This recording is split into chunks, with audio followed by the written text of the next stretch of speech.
Zora Neale Hurston was an American writer, anthropologist, folklorist, and documentary filmmaker.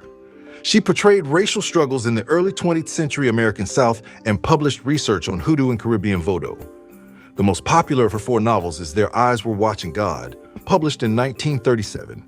She also wrote more than 50 short stories, plays, an autobiography, ethnographies, and many essays. Hurston was born in Notasulga, Alabama, and moved with her family to Eatonville, Florida in 1894. She later used Eatonville as the setting for many of her stories.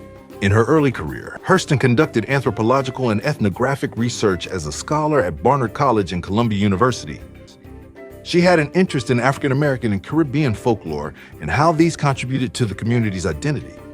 She also wrote about contemporary issues in the Black community and became a central figure of the Harlem Renaissance.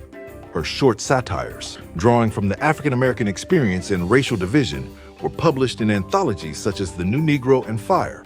After moving back to Florida, Hurston wrote and published her literary anthology on African American folklore in North Florida, Mules and Men in 1935, and her first three novels, Jonas Gourd Vine in 1934, Their Eyes Were Watching God in 1937, and Moses, Man of the Mountain, 1939.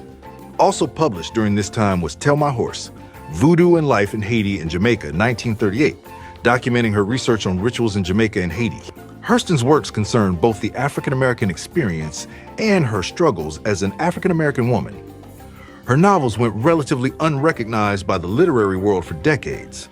In 1975, 15 years after Hurston's death, interest in her work was revived after author Alice Walker published an article, In Search of Zora Neale Hurston, later retitled Looking for Zora, in Miss Magazine.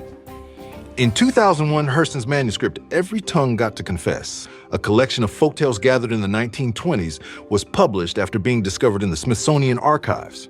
Her nonfiction book, Barracoon, The Story of the Last Black Cargo, 2018, about the life of Cudjoe Lewis, Casola, one of the last survivors of slaves brought illegally to the U.S. in 1860, was also published posthumously. Zora Neale Hurston, Florida pioneer and trailblazer.